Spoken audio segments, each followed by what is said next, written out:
Hello, everybody. Welcome to the Gaz Williams Show. Yes, indeed. And I have an action-packed show planned very kind of haphazardly for this evening. You may have seen in our little shot there. Actually, let's do it from this view. What we're going to be looking at tonight is the Arturia Microfreak, which I'm sure many of you are familiar with. Now, this is with the latest 3.0 firmware. Now, I was raving about that on Sonic State earlier, if you caught the Sonic Talk show. If not, that's online to watch. A really good episode, mostly about Korg. Managed to squeeze a little bit about Arturia in. And this is the Electro Harmonix Mod Rex. Now, I think this is a very interesting pedal. I had my eye on this since it was announced at NAMM last year. I think it's a really interesting pedal. I think you can enjoy learning about that if that's new to you. And then that's going into this wonderful Strymon Volante. Now, the Strymon Volante is a really, really beautiful tape. How does it call itself? Magnetic echo machine. So like a tape delay, but I mean it's also got a drum simulation in there as well. And the whole kit is MIDI'd up as well. So the clock is coming out of the Microfreak into the Volante. The MIDI out can be configured as a through, which I think all MIDI outs should be able to be configured as a through by law. And that's going then into the Mod Rex. Now, I should mention that the Mod Rex is very much a tempo-based effect. It's a modulator, so it's all modulation stuff. But we've got 4 different effects, and actually, I think the signal flows. Oh, I can't remember that these aren't laid in the signal order, but we've got like a modulation area that can be vibrato, flanger, chorus, or phaser. Then we've got a tremolo, and then we've got an auto pan, and then we've got a filter. Actually, not particularly handy, that angle there. There we go. Maybe I should find something to wedge that just so you can see the controls a little bit better. But anyway, this is then these 4 different modulation effects can all have different divisions. Divisions? This is a day of an inauguration. This is all about healing divisions. What are you talking about? Multiple divisions. Yes, well, actually, without dwelling on politics, because I typically get my butt kicked when I do, but very, very special day in America today, and just to acknowledge the new president and hopefully a new era of kindness. Let's hope for that. And a lack of division. However, I'm going to be dividing things up lots tonight with this. Anyway, moving on. Right. So yes, so that's the shebang. So the sound is coming out from the Microfreak into the Mod Rex and then into the Volante. And what makes this, I think, quite interesting is that the Microfreak, as good as it is, the things that it lacks, it lacks built-in effects, and it's only a monophonic output. Now, the Mod Rex is a very good stereoizer, really, certainly with the auto pan feature as well. But actually, these outer effects here, these have both got a right channel invert, so they have they're good for creating like a pseudo a stereo effect from a mono signal. You can plug a stereo input into this. However, as I say, this is a mono input coming in, so we'll be able to take our sounds that we make in the Microfreak and then stereoize them in a bunch of different ways from here, and then the stereo outputs are then feeding into the Volante, and that's got a stereo input and stereo output as well. A little switch on the back of the Volante allows you to choose between instrument level or line level. Unfortunately, the Mod Rex doesn't have that, so you do have to watch your signal level going in. I found that you can clip it, so we'll see. Maybe the Microfreak, the level I think might be all right going in, but anyway, it's just something to bear in mind. So our cameras then tonight, there's me there. We've got that view and we've got that view, and I can go in here, hello, and I can go in there, hello. Oh yes, I love this technology. So, and if you've seen my shows in the past, then goodbye to cameras stopping after 30 minutes. I can relax. These cameras don't punish me like that.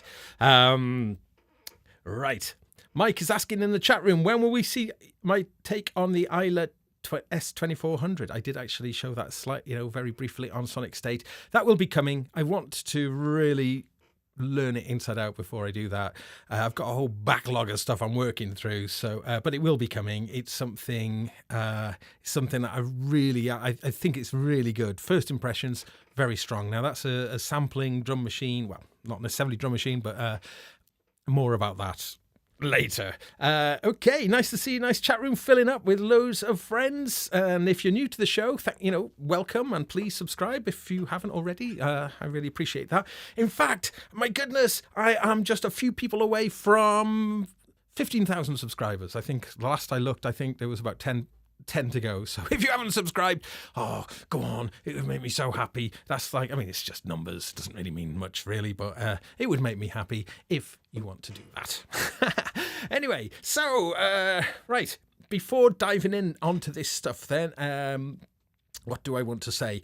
Yeah, so just a little word about the shows. You may have noticed I haven't been doing my Monday Eurorack show. That will be coming back. It's had to take a little bit of a backseat because of certain things I won't go into, but that will be coming. So if you like to watch that, there are more shows coming. So stay tuned. And my Friday Effects show, that's on ice, certainly for the time being, whilst the lockdown rules are in place, because that's going to be a 2-person show, and that's something I'm really excited about. But yeah, sadly, circumstances are as they are, and I can't do that just yet. But really looking forward to getting stuck into that as well. Anyway, so for the time being, it's going to be my Wednesday show, which I'm going to, come hell or high water, make happen.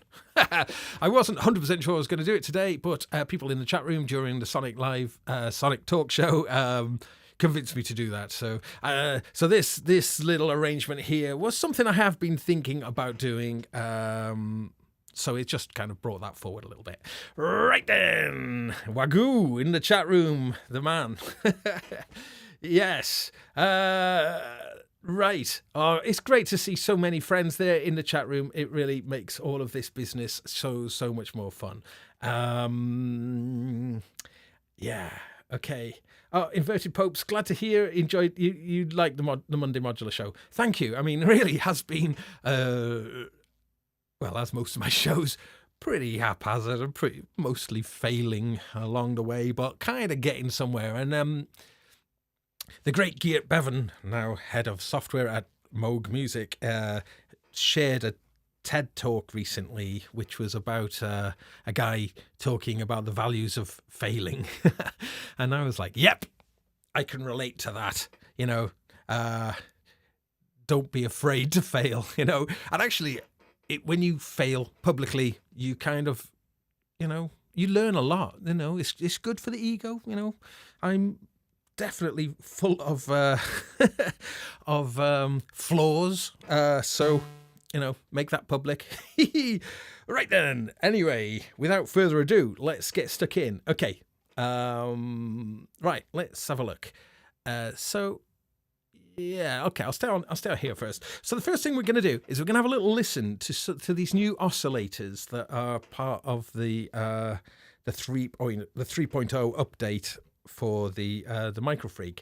Now, so this came out on Friday, this new update, and was a bit of a surprise really, because it didn't seem that long ago since the big, I think it was the 2.1 update that brought in the vocoder. So this little Microfreak, which is still a relatively new instrument, has had these significant updates, free updates as well. So good work, Arturia. But this update is a kind of, there's two main parts of it. One of which is that you can put it into a paraphonic mode. Ooh. Let's take it out of paraphonic. Oh, what have I done? See what I was just saying? Okay. Right, paraphonic. But now if you hold down shift and hit the paraphonic button, oh yeah, you have to hold, oh that's right, you have to, it's a bit weird, you have to hold then the paraphonic button, but then you can change the amount of detune or unison spread. Ooh,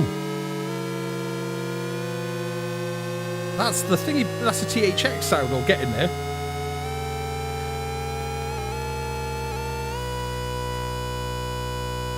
Nice.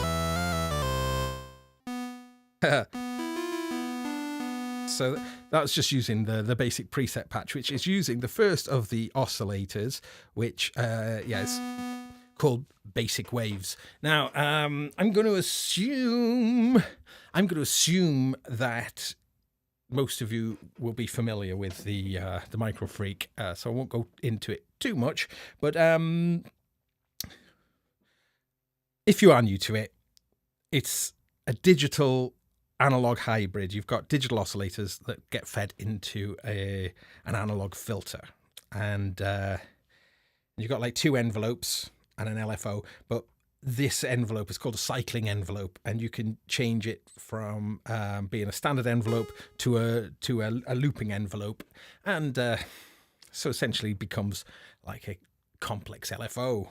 Anyway, so that's the one of the features, the two main features, the ability then to have a unison mode. And I think that will be really welcome by a lot of people because it's, it's a great sounding synth, but I think it was a bit conspicuous by its absence, the unison mode. So definitely well good. Now, just keeping an eye on the chat room. Wagoo's saying he hasn't got a Microfreak, but held off wondering if they would do a big boy version. Yeah, I mean, you know, what's that with like a Matrix Freak or something? Maybe they will. But one of the things that's quite appealing about this though is that it is pretty small. And as you can see from this view here, it doesn't have a traditional keyboard. You know, it has this kind of touch thing. I think you saw me on another episode trying to trill there. It's sharp edges. But what makes this quite interesting is the more finger that you put down on there and the more kind of these tiny little sensor things are covered. I don't want to say capacitive, but that acts as a modulation source, and it's polyphonic. So you get like a polyphonic aftertouch effect with it, which is really cool. Anyway, we will delve into that in a bit. But when I was talking about the digital oscillators, that is the big news, really. Well, the unison's big news too, but the 3 new digital oscillators. So these oscillators are labeled type, wave, timbre, and shape. And that isn't necessarily true, depending on which mode they're in. But what they all do are, you know, specifically, related to the oscillator itself. So, so in the case of this Basic Waves, we've got like a morph control, morphing between our oscillator.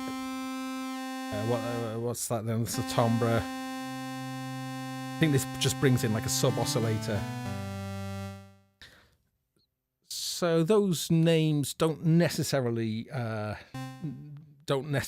relate to what the knobs are doing. Okay, so anyway, these are the ones that it came with originally: wavetable, Harmo, Carplus Strong, Virtual Analog Wave Shaper, 2-op FM, Formant, chords, frequency, speech, noise. Now, here we go.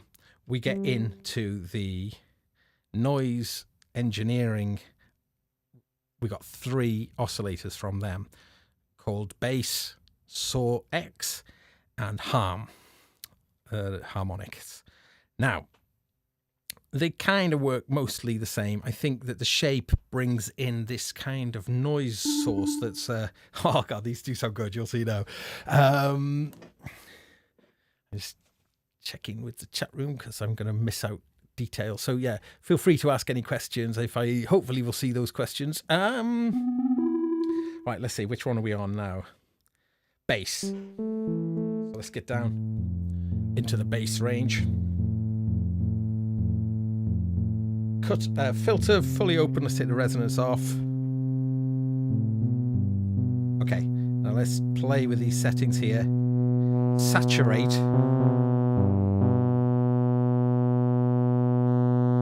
Now, we've got wave folding here with this middle timbre control, this the wave folder.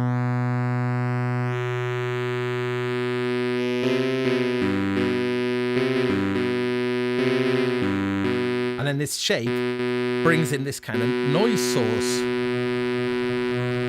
When I say noise, it's sort of... Oscillator Sync made a really good video actually about this. That's worth watching if you want to go into a bit more depth.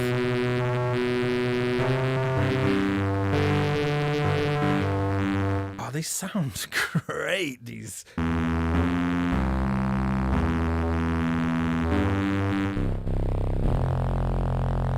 Back that noise down a little bit.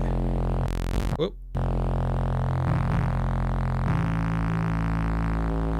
Of course, all of these parameters are modulatable with this cool little mod matrix part here.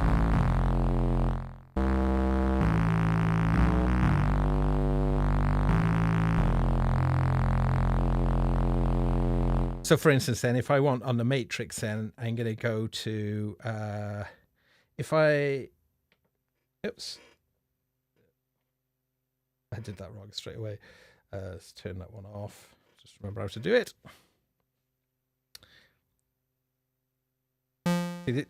See, this is exactly that thing I was saying about, look, I accidentally changed the preset. I think I've lost that, what I was at. So quickly get that back. Do. Let's get back to bass on here.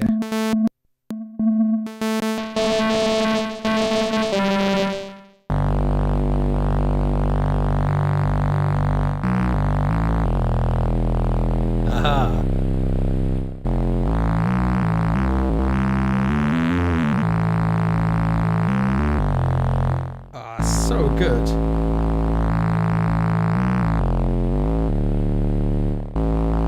So that kind of noise, you might want to tame it a little bit, but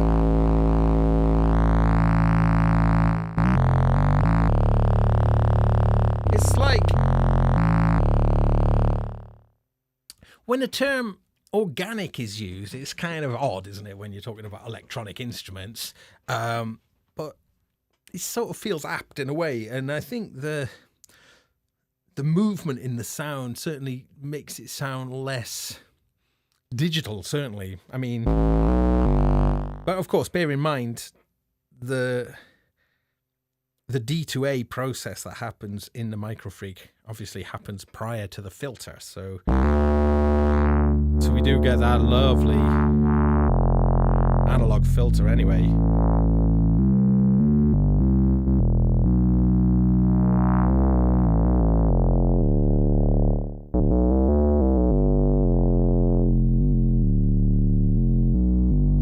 So you see, basic sounds like that are just ever so useful in music production. Provide a really nice big underpinning for anything else that you've got going on. Okay, that's nice.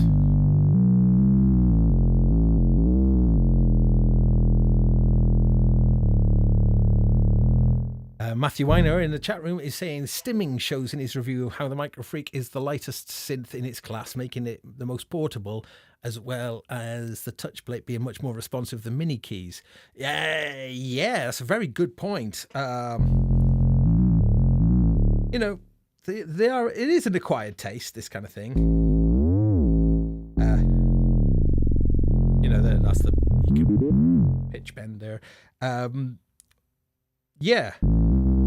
Yeah, Stimming's great, isn't he? He's so entertaining, and he's very, very... he takes no prisoners, you know. He mentioned that about portability. One thing to be aware that there is no battery option. I would say the best way to power this portably would be with a MyVolts ripcord. That's a USB to sort of DC adapter, 12 volts in the case of the Mini Brute. Get a 12 volt one, and then you can run it off one of those power pack, you know, like a USB brick. Okay, anyway, so I was going to move quickly through these things. I'm going to open the filter back up. Let's just whack this all up, max all of this stuff out. So that noise, it really is quite destabilizing, isn't it?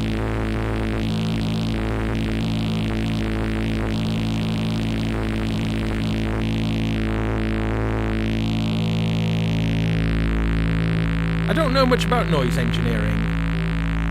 I know that they've got some great Eurorack modules. Be really interested to try them out. I think noise is definitely their speciality. Okay. I was just using on the Microfreak.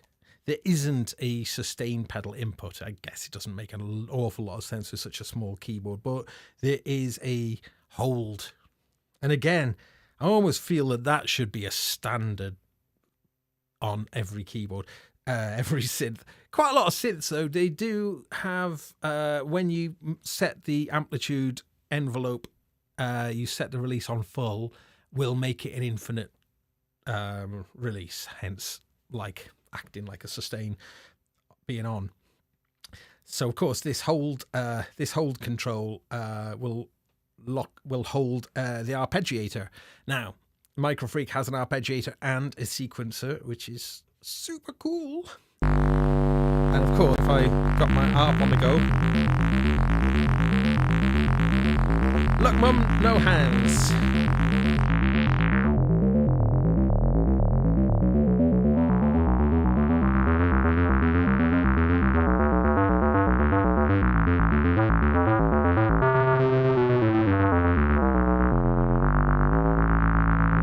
Okay, let's go through some of this other ones then. So that's a little look at the bass oscillator there. So the next one is the Saw X. So let's open. I'm going to leave modulation off for now so we can really hear these. Now, as I've changed these, oh yeah, no, that's cool. It has changed the. Oh yeah.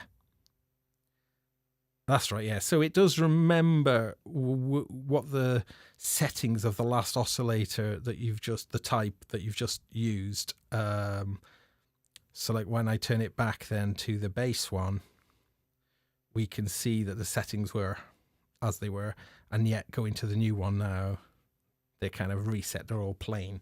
And that's kind of where we want to be. Let's have a listen to this in its kind of pure sense. Max asking, black or white Microfreak, which is your favourite? Oh, it's the white one. I wish I had a white one. I think it looks great. I think they might all be sold out now, the white ones. It was a limited edition. There is this nice little graphic along the front here, which, you know, I think that shows it's French.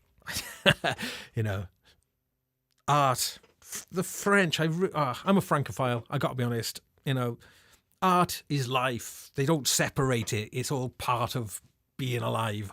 You know, I think in Britain, art is a little bit like, oh, it's, oh, those over there are into art. You know, it's, whereas I think in France, you're more likely to go, you know, like just like a kind of maybe just a working class family are more likely to go to an art gallery, well, in the pre-COVID days, than maybe a working class family in Britain.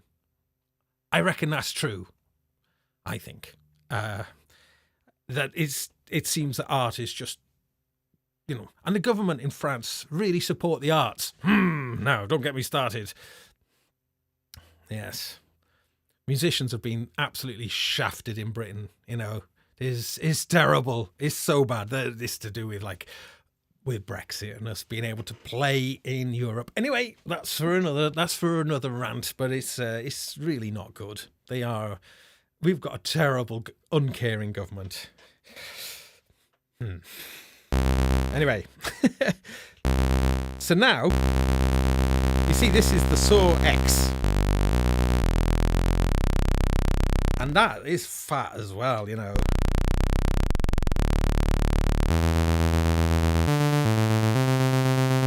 Let's turn the harp off.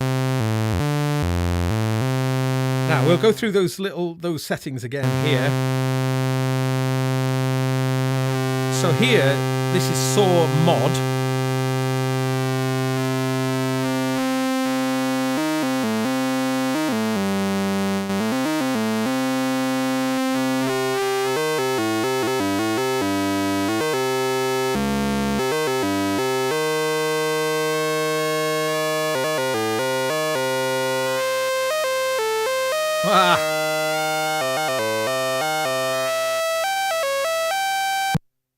Oh! No!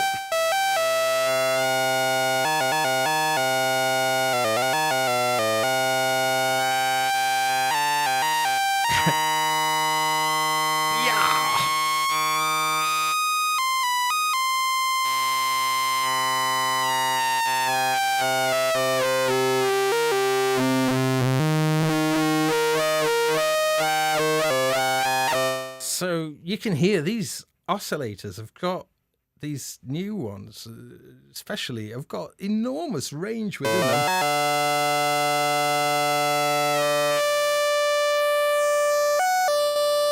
them.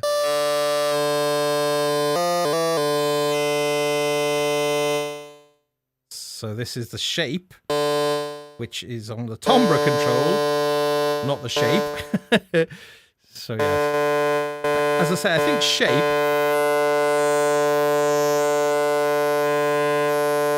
the shape control brings in a similar noise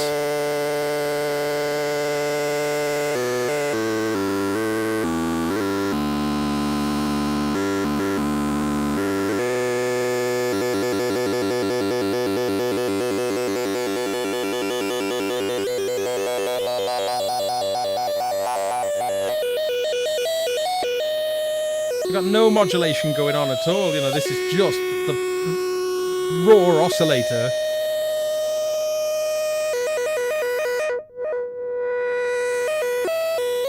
Yeah, so I mean, you can hear that they are really kind of wide-ranging and very, oh gosh, very fat, very big, very, I don't know, your ear, it catches your ear. They're very interesting sounding oscillators.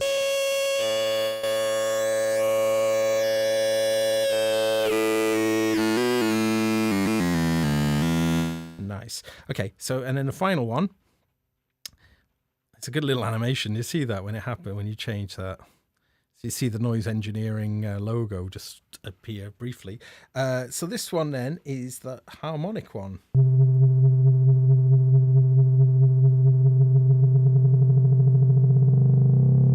Spread.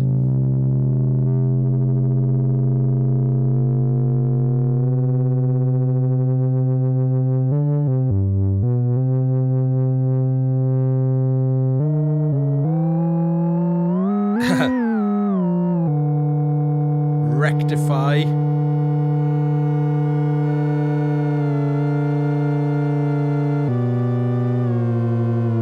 So obviously it's sounding like it's creating a bunch of waveforms and this is spreading them out. And then noise again on the end here.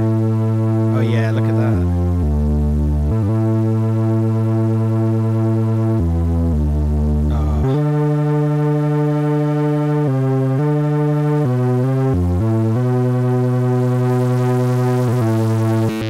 Oh no!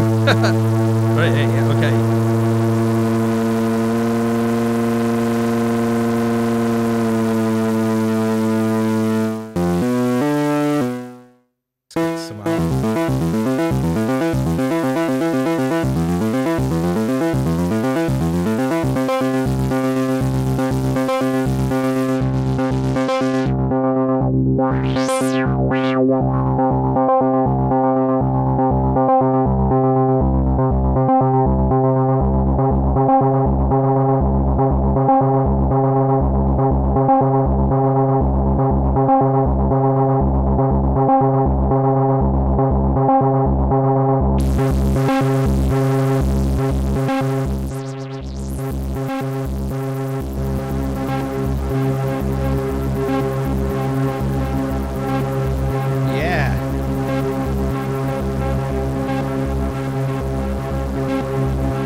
interesting there. Something sent a MIDI control.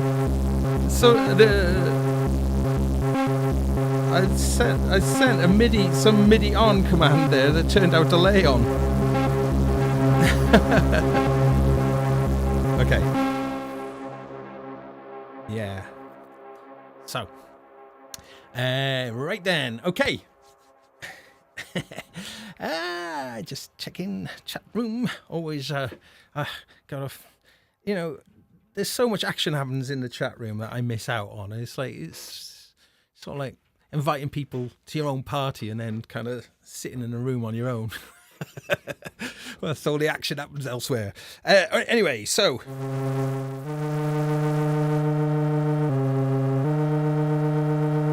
I'm not sure which control. Oh, there we are.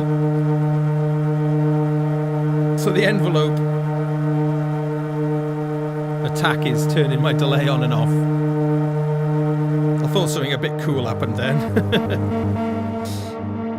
Right. So what we'll do is, I think we'll move on to the Mod Rex, and then we'll do a bit with the Volante as well, because I think both of these effects are superb and well worthy of your attention. This is quite an expensive one, really. I think it's around £380, or it's not cheap, but it is really, really beautifully made. And the Mod Rex, though, you can get that for around about, I think I paid about £180 for it. So not exactly cheap, but not really, not super expensive.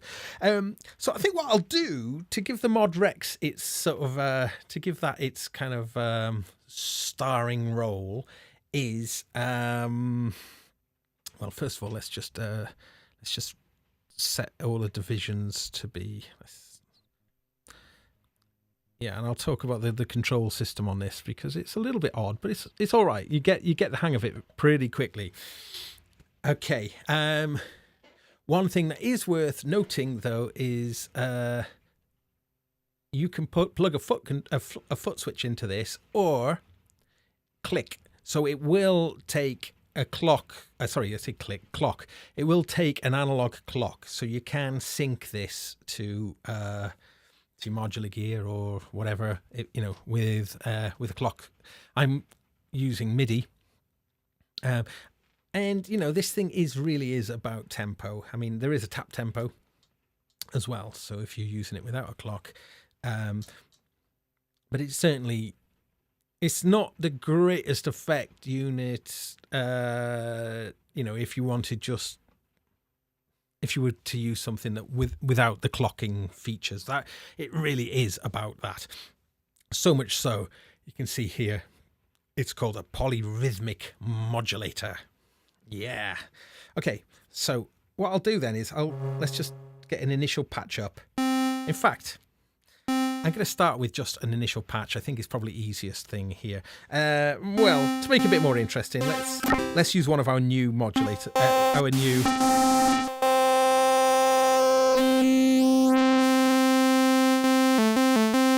We'll use that. We'll use the Saw X in its kind of basic sense. Okay, now, right. I can't remember the signal flow. It's certainly not. I think it. I don't know. I have a feeling that the auto pan is the last. I have a feeling it might go filter, modulation, tremolo,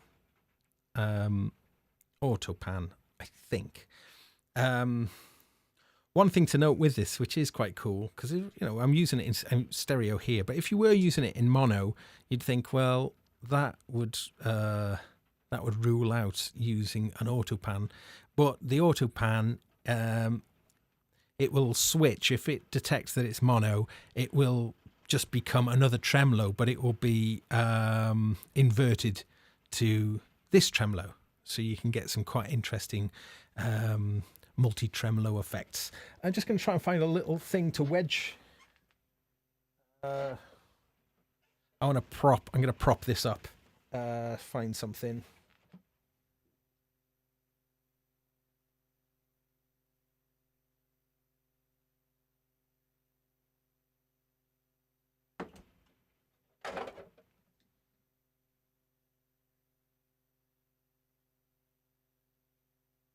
try this. It's a phone thing. I just realised I can't really see the controls too great. Let's have a look. Let's angle this over a little bit. That's better, isn't it? All right. Oh, the things I do for you, folks. Right then. Okay. Yeah, let's keep on this view. Right. So as I mentioned earlier, we've got our 4 different effects. We've got, filter, pan, tremolo, and this modulation zone, which can be vibrato, flanger, chorus, or phaser. Okay, so let's just get some mod. Let's have a listen to the chorus, for instance. So I'll just flip over to chorus here, and we won't hear anything because it's imperative to choose a division and when it's these 4 zeros here, we can see divisions is lit up here. So these 4 zeros here, they relate to what the divisions are set to. When they're set to 0, it's essentially the bypass for each.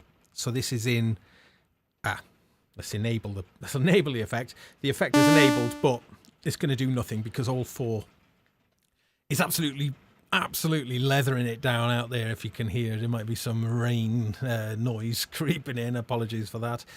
So I'm gonna, in order to bring this chorus in there, I will choose the division, and it'll flash, and then it's only once you press it again will it be enabled.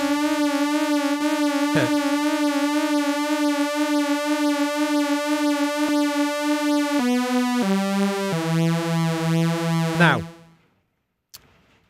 each of the effects, they've got a shape control, and then we can see, so if I hold down the shape, then we can see that our chorus is being is like a kind of triangle wave, and then we could change it to be in a ramp up, ramp down, or a square wave. I think probably for chorus, I'll leave it here for a moment, but we'll have a listen.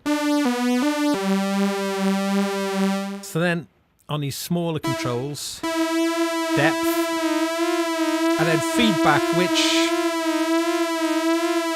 I don't think does anything in, I think only affects the flanger and the phaser.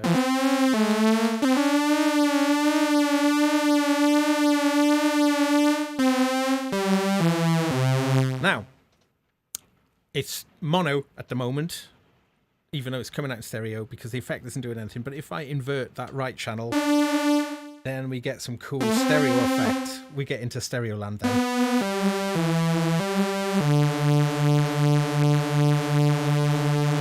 Let's make that slower.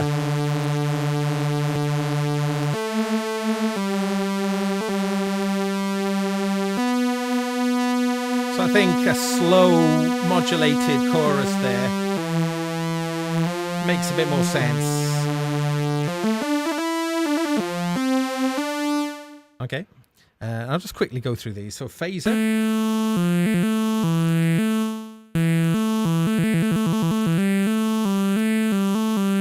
I think Electro Harmonix are really good at making phasers. So you can hear the stereo action. I think the feedback there, yeah, really is, it makes it quite resonant. Let's get an arpeggiator on the go, I think.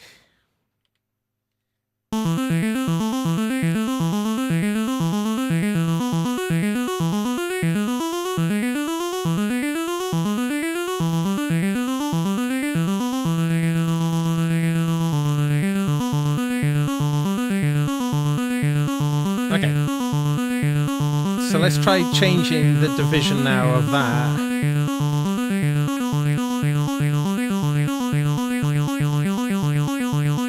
So you can start to hear.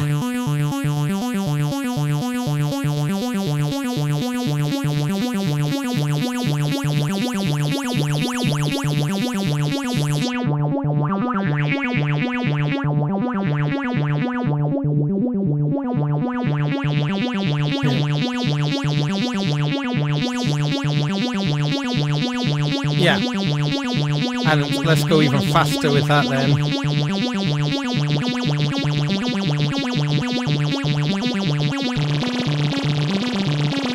But of course, we're locked to tempo here.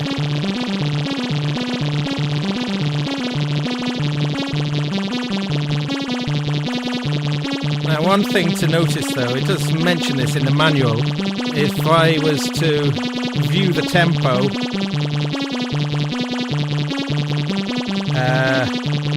it might not tally exactly. It might say, let's have a look here. Might be a bit too small to see that. It's reading 103 here, but it's actually only displaying it at 102. I think that's... I don't know if it's just... There's sometimes a thing, isn't there, with whether it counts 0 or 1 as the start or something, but they rest assured you that they say in the manual anyway, if it does appear to be 1 out, it is in sync. So just bear that in mind.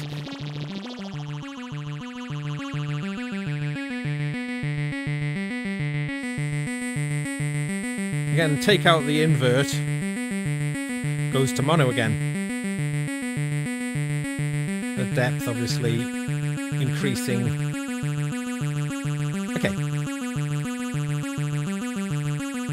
Now, let's, I'm going to bypass that. So you can't just bypass it in an easy way. You have to change it, like I mentioned there. So for just turning the effects on and off isn't super straightforward. Filter is a digital filter, but Electro Harmonix pretty good with digital filters as well, actually. Low pass filter. Now you can hear certainly that the shape here square. Let's increase that division.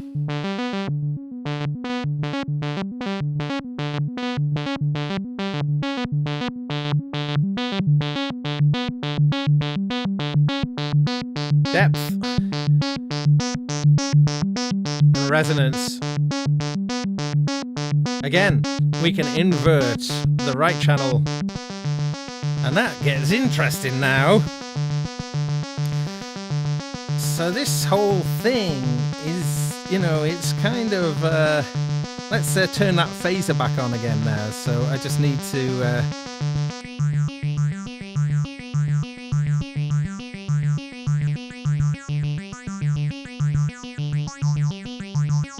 yeah, let's get some tremolo, bring some tremolo in. That's a faster tremolo, I think.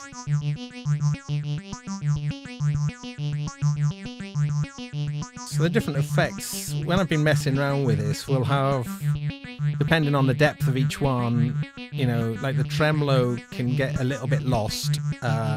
Well, actually, let's make the shape of the tremolo, let's make it choppy with a square wave. It'll be a lot easier to hear that now.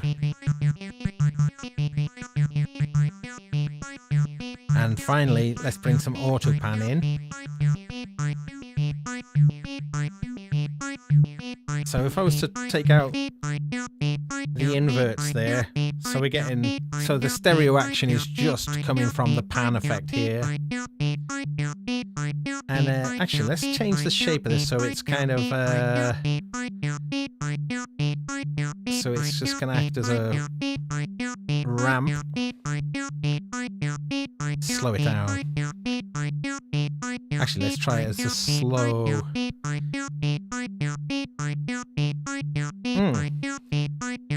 Let's put. So we haven't listened to the vibrato or the flanger. Let's go to the flanger here.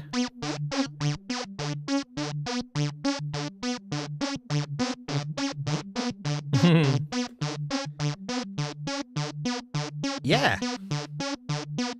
Bypass the whole thing.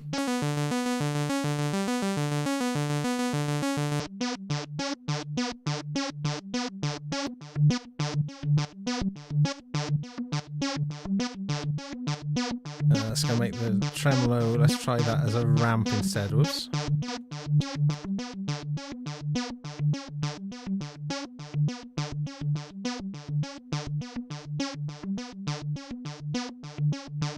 Now,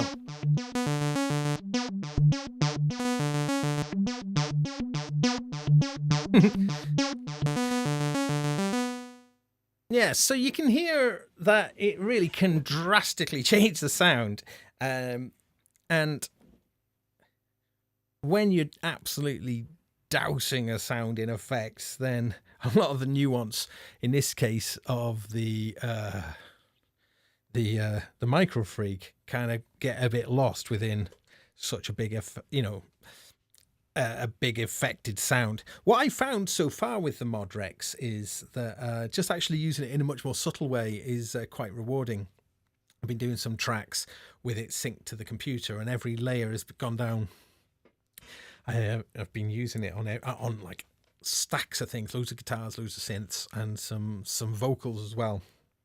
And everything passes through the Mod Rex with various settings, and it made me feel a bit queasy listening to it. There is definitely such a thing as a over-modulated mix. Yes. The flanger went into ensemble territory, very wide and nice. Okay, good point. Let's just have we didn't give the flanger a proper airing. I mean, so I'm just going to turn off all the other sounds there. So just flanger now. Mono. Yeah. Let's turn our tempo down.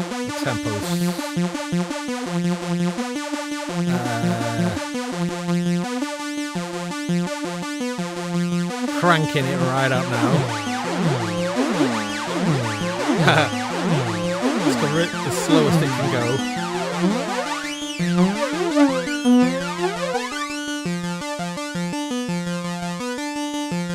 I do wish that the Mod Rex had slower modes.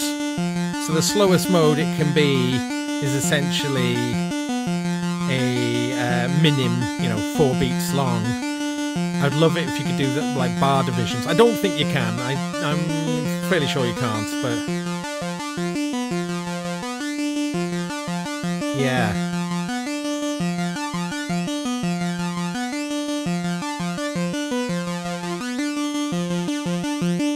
Let's go a bit faster with it now. Let's max out the speed.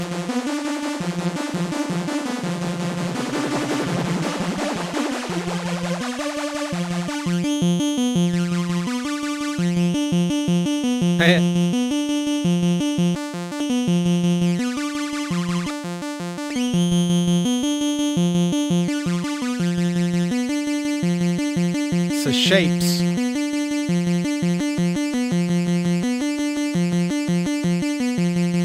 Square wave now.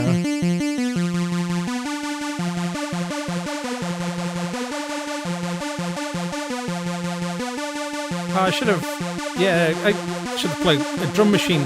Drum machines into this is a lot of fun.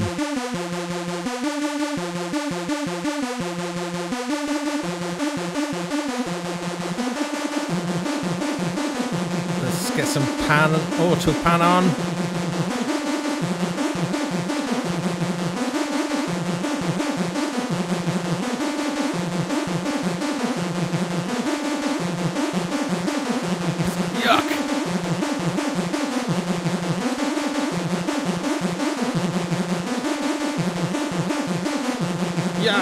That sounds horrible. Let's stop that for a moment. Yeah. Okay, so Daniel Perry in the chat room saying, my latest January jam was the NTS-1 and Volca sample. The NTS takes it to the next level. Not done much with the synth side of it. So that's the little Korg NTS that comes as a little snap together kit. And the effects, yeah, Edna's Disco Machine saying the NTS effects are insane for the price of the thing. Yeah, well, I mean, what is it? You can get it for around 80 odd quid, I think, in the UK. You have to build it yourself, but I don't think that's too hard. I've been quite. I'd like one of them. I think I might get one of those at some point. So yeah, so plugging the Volca sample into it. It has to be said that the Volca sample has a sound about it. It does have a sound. You can, it's, I mean, Nick Batt was, when I took it into, I bought one years ago. Actually, I did a review of it on Sonic a long time ago. And we took it, when I took it into Sonic Towers over in Bath, we plugged it in and straight away, coming out of the big speakers, they're not there anymore now. They're these big old Mackies there. And, you know, there's a big bottom end of the Volca sample. I think it sounds really good. I mean, it's a pain in the backside to use. It really fiddly, and although there are some apps that make loading samples in a bit easier, and of course that's been updated, hasn't it? Recently, the Volca sample has had a double the memory. Wow, I think has it gone from 4 megabytes to 8 megabytes sample. But just that thing, it does sound really good. It really does. You can put samples in that you can listen to those samples on your computer out the monitors, load them into the Volca sample, play them back out of the Volca sample, and it's like, what? It does things. It does things to the sound that is quite surprising. So yes. Right then, where am I? Yow. Well, because we are fully in sync, then the Volante then is also going to be tempo locked. Now, I don't know how much. I think I might have talked about the Volante before, but I will have a little. Actually, that could do with propping up as well, couldn't it? So yeah, it's magnetic echo machine, as it likes to call itself, and that, as I say, because it's got a drum. And Dave Gilmour famously used the Binson Echo Rec, I think, back in the 70s. If you know the album Metal, and especially the song Echoes, funnily enough, that's probably the archetypal use of a Binson Echo Rec. I think I'm right about that. Maybe if I'm wrong, I'm pretty sure that is. But then it's got a tape echo, which I think is like a space echo. I think it might be based on a space echo. And then studio, which is based on using oh gosh, I'm racking my brains now. I can't remember what it said, but it's certainly like using reel-to-reel tape echo. And they do all sound quite different from each other. So I'm going to bypass the Mod Rex for now, and let's get a nicer sounding arpeggiator.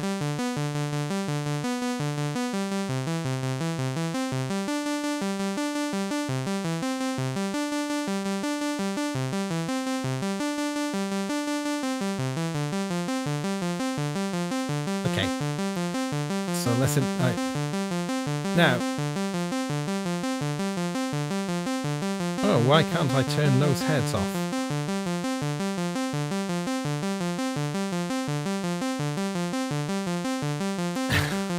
I think I might be sending it MIDI, which turning... Oh, I might have to just jump into the... I'm just going to jump into the manual a moment there for the... just because I think the only MIDI I want the Volante to respond to is clock. So I want to turn it off. It's I want to turn it off, but it's I need to see the manual, because I think what we do, let me just turn this. Oops. Yeah, you pull the power out and you hold down the tap and turn it on, and then it'll go into like a, there we go. It's into a programming mode, and then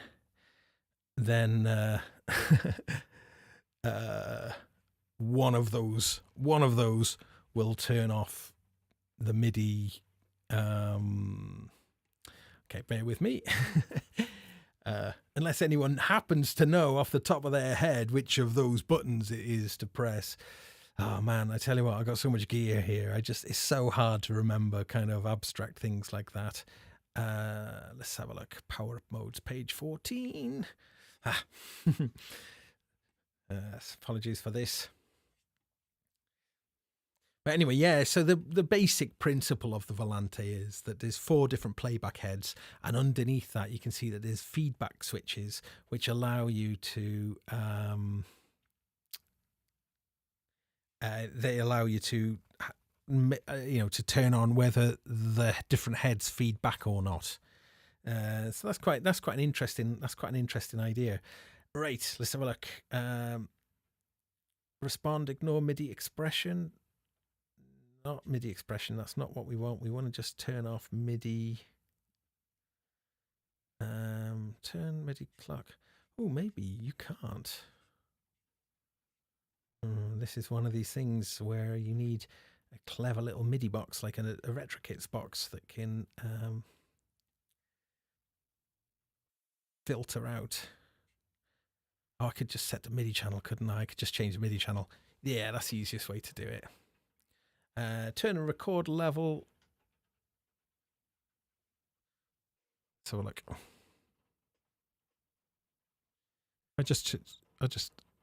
Actually, the only thing I might just do it from here. Actually, probably easier. Just set the MIDI output channel. Let's just set it to MIDI channel 2. Yeah, let's do that. Because that MIDI clock. I think I'm right in saying this. Oh dear me.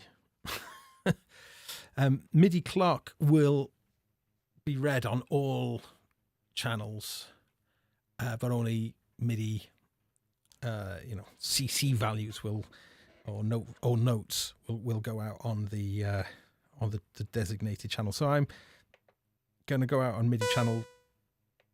Yeah, MIDI channel 2 there. Probably easiest way. Although I'm looking at this now and oh, what is it now? There we go. I might have just been a fool. Again, I have so much gear that I'm trying to constantly work with. It's just really hard to kind of remember all these abstract aspects. Okay. Let's look.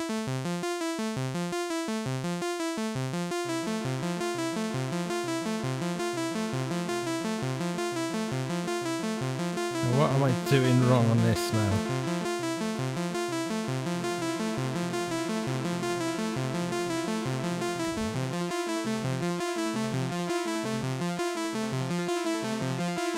You have got a spring, and it's all right. It's pretty good. I was talking about spring reverbs earlier on Sonic, and it does sound really good on this one. Let's turn the echo down. Just listen to the spring. I just always feel that digital springs just sort of don't have the deep, dark mystery that a real spring has. And one of the cool features with this is you've got wear and mechanics, and these two controls can kind of put artifacts in, really. Low cut filter as well on the front. Let's get that. Let's get feedback on.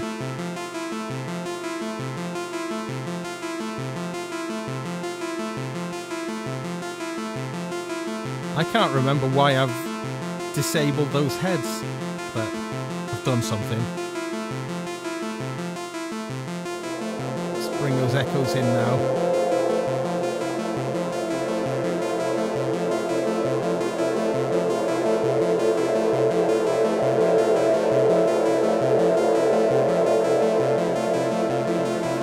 The spacing is funny. So that's the spacing of the heads, even, and you can kind of warp it to triplets, and then you can go to like golden ratio.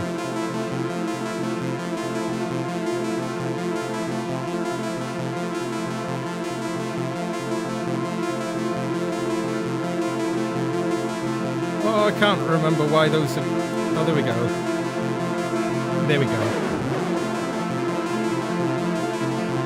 That's all the heads on, and all the heads kind of feeding back. We're listening to the drum. I'm going to switch it to tape, see if you can hear the difference. I'm going to take the spring off just so we can hear the echo going to the tape now.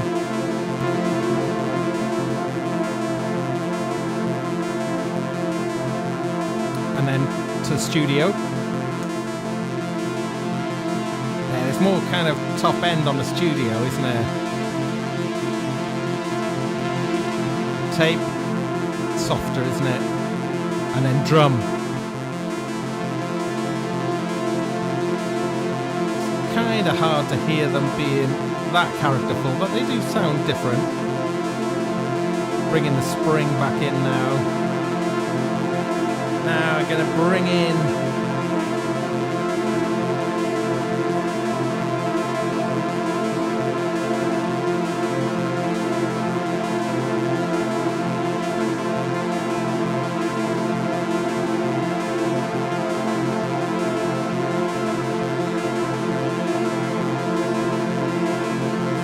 some pan first.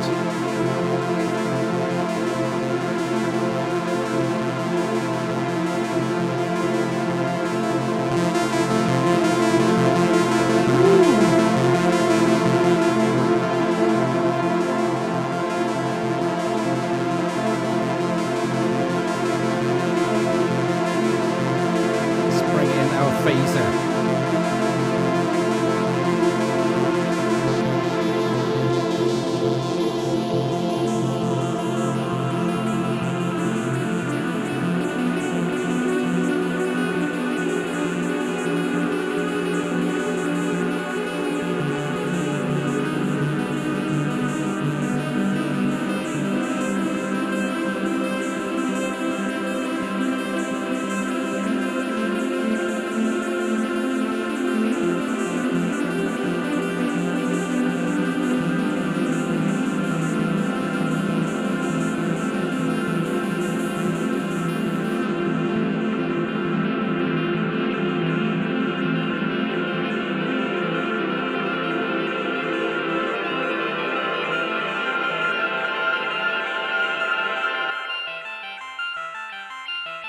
Ah, yeah.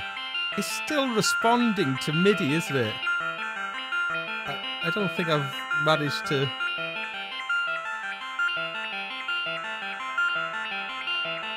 It's definitely these controls then. Quite nice though.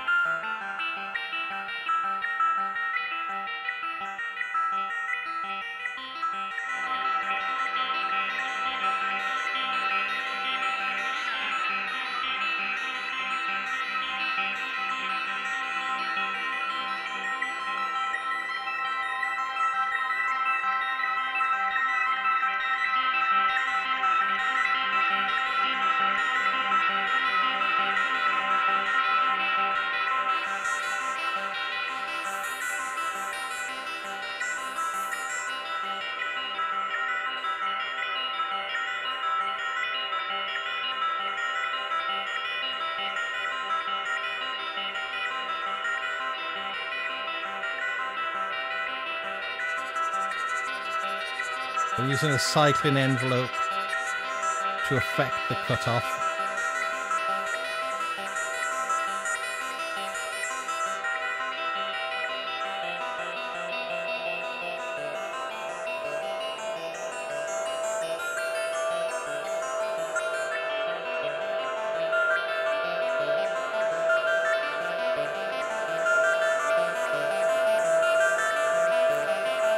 So with the Volante, each of the four heads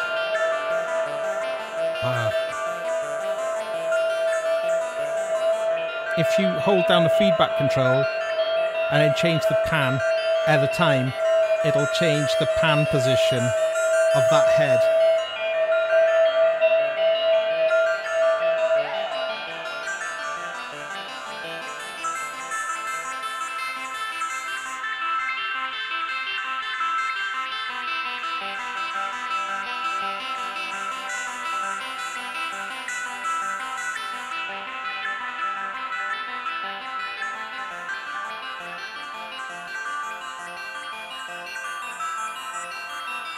just to get a refresher, I'm going to bypass the Mod Rex.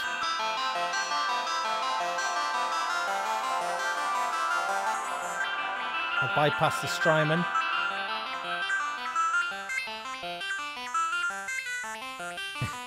Get it back on.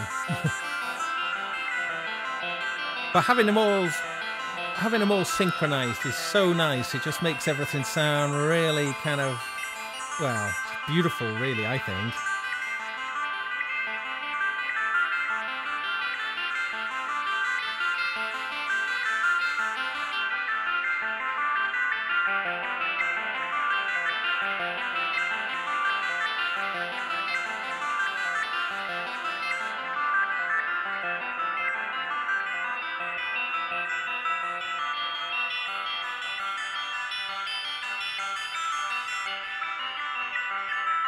Yeah.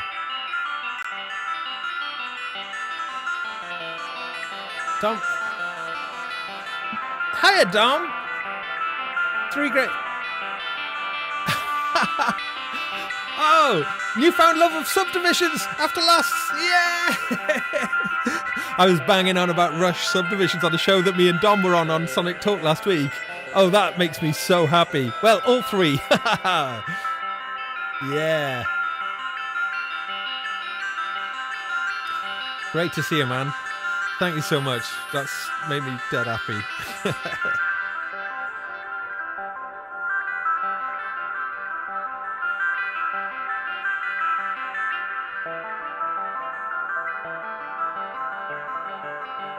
Yeah. So, you know... Oh, actually, why don't we change the oscillator type to one of the other ones? Because they're so cool. Ooh! See how rich and different they sound. If you're just tuning in, like Dom, I'm using the Microfreak with the new 3.0 update with these oscillators from Noise Engineering. Doused in effects, of course. All tempo synced.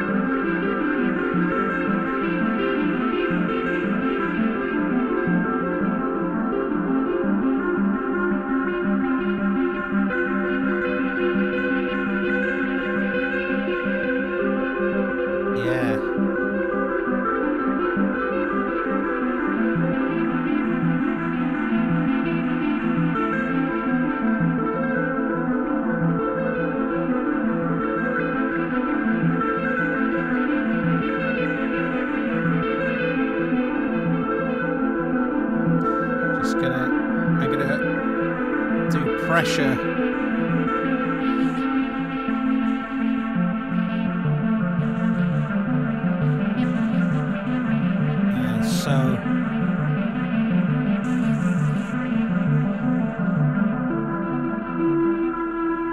So the more flesh of your finger on these keys. Actually, let's try. I know what to do. Let's try.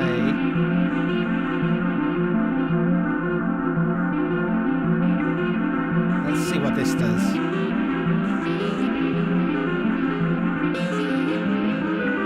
Ooh. I can't remember how many modulations you can have on the Microfreak. It's quite a lot. So just showing that mod matrix, I didn't really explain what I was doing there. Press is pressure, so that's kind of like aftertouch. And let's just turn that one off. So on the matrix, you find the parameter that you want to modulate. So for instance, I could set my LFO to change the pitch, for instance. So I get the little light to go to, I'm on the LFO line, pitch, select it, then choose how much we want the LFO.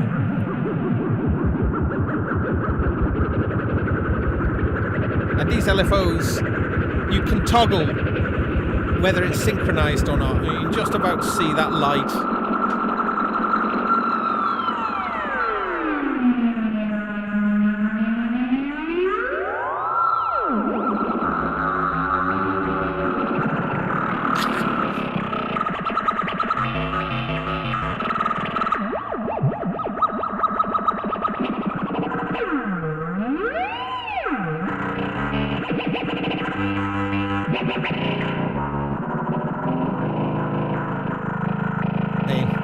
Spring.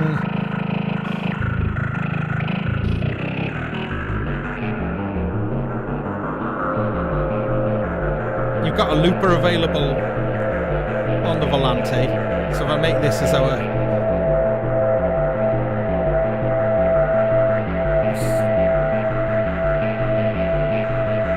that'll do for now.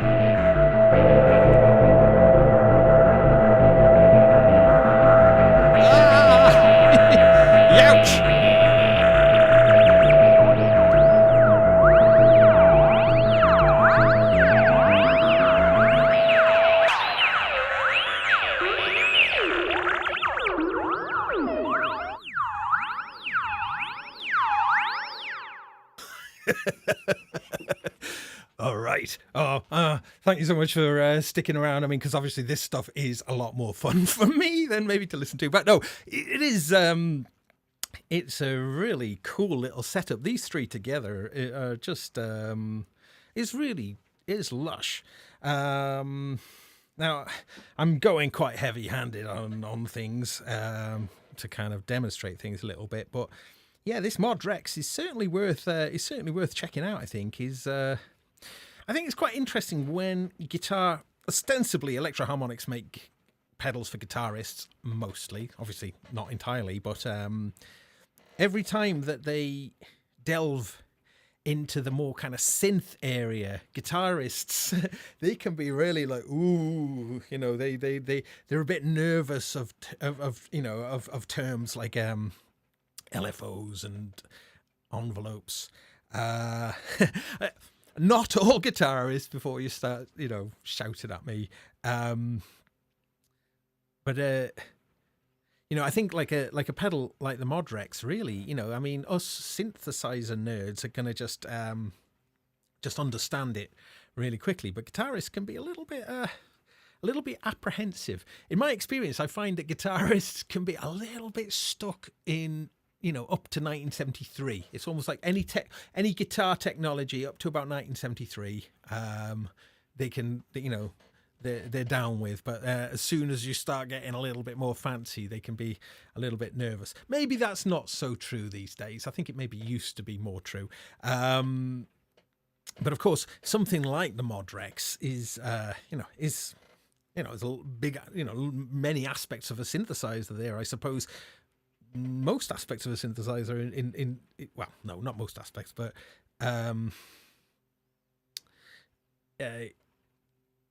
certainly like LFO shapes and filters and being able to modulate via those methods, is much more the domain of synthesizers, I suppose.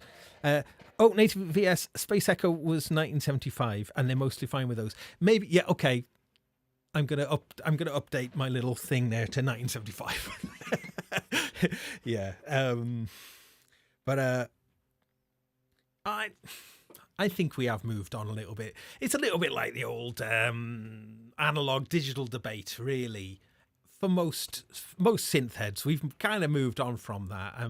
This is something we've talked about quite a few times in the past, but I think the analog digital debate was in part to do with the fact that you couldn't really get new analog gear.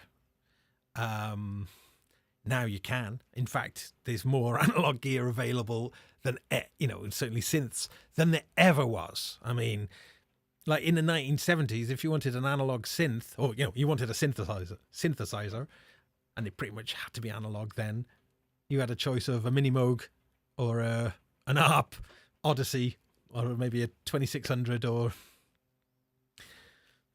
and maybe hardly any, like maybe 1975, a choice of about 3 or 4 synths.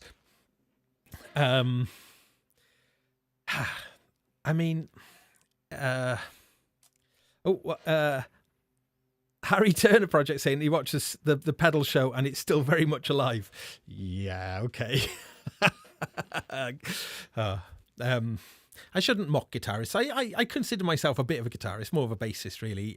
But yeah.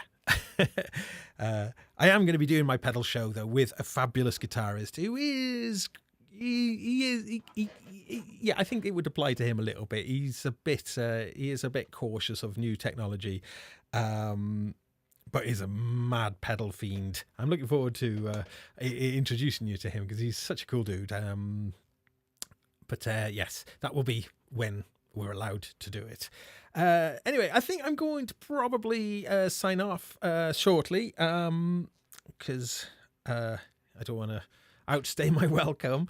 Ever so glad for you to all join in. And yeah, I hope this is an okay show. I mean, it was something I literally decided to do earlier this evening after being on Sonic Talk. And yeah, I was curious about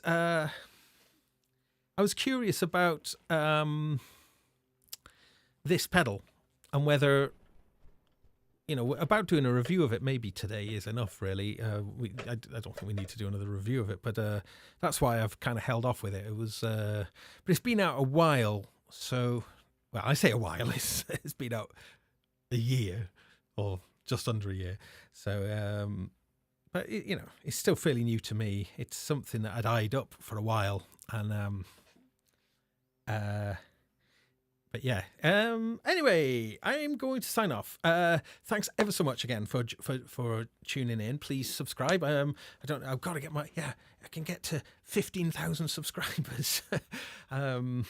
So that will be cool. Really, yeah. And what's the upcoming plans? Got some stuff coming up on Sonic pretty soon, and I'll be back definitely next Wednesday for this show. Not sure if I'll be on Sonic Talk next week. I might do my Monday show, my Eurorex show. It depends on if I get time to actually put some time into that. But I will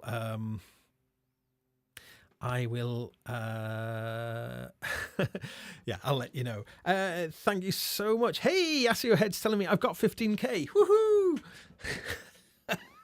Yeah, it's something I'm only just starting to think about, really pushing the channel up a little bit. My channel, that is. Having done Sonic State 4, been on Sonic State for 10 years, soon 11 years since my first appearance. So, yes. So Sonic State has been great. S2400 show in the making. Hopefully that will be a review for Sonic, seeing how we go with that. No, not a complete promise there, but you definitely will be seeing some more stuff. Actually, whilst you're here, I'll show you a little preview of something.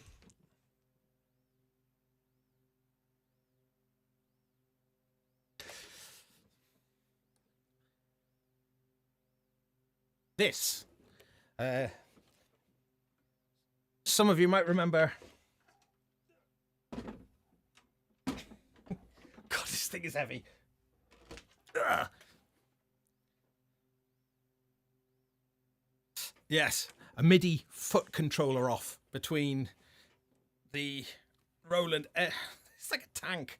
FC300 and the Nectar Pacer. And the Nectar Pacer is of particular interest, really, because it's a lot smaller. Well, I say a lot smaller, but I'm gonna be doing a feature of how to use this with the Octatrack as a pedal looper, because it's got it has actually got it's got an Octatrack mode built in natively, but I know I will want to modify that a little bit. I have previously configured that Roland FC300, and I've got a Roland FC100 as well, which I've also configured to control the Octatrack. But controlling the Octatrack with a foot controller, it really opens up it as a kind of live looper. Certainly not the cheapest pedal type looper, but you can do stuff on that you just can't do on any other kit. But one thing again about this that's worth pointing out, though, is that it's got dedicated. Let's see if we can. It's got, like, you put it into like a transport control, so you can control your DAW from the floor with it, and it's got your fast forward, rewind, stop, loop on and off, click, metronome on and off, record, and you can change the track as well. So if you are an instrumentalist that your hands are busy, like when I'm playing my bass or guitars, or synths as well is actually quite good fun. Having foot controls is certainly interesting. So that's a little preview. That's going to be something coming up. Not quite sure when. Synth Addict saying he loves the Digitact and the Digitone, but the Octatrack seems like a tough one to grok. It is. It's grokked my brain. I mean, it is, but it is such a unique and interesting device. It really is. It is quite special. And when you put the time in, and it starts to give you results that you literally wouldn't find on any other piece of equipment. There are a few things that are encroaching into the territory of the Octatrack in recent times. The Roland MC707 definitely does, as does the strangely enough the Polyend Tracker has a little overlap into Octatrack territory as well. Anyway, that's stuff to come on my channel, and some stuff again, as I mentioned, on Sonic. So definitely stay tuned, and thanks ever so much for tuning in. Honestly, it makes me a very happy bunny indeed. Okay, so yes, big love everyone. Take care. Please be safe, and let's try and see off this pandemic. Oh God, going on and on. And yeah, wow, I've enjoyed it tonight. I hope you have too. See you soon.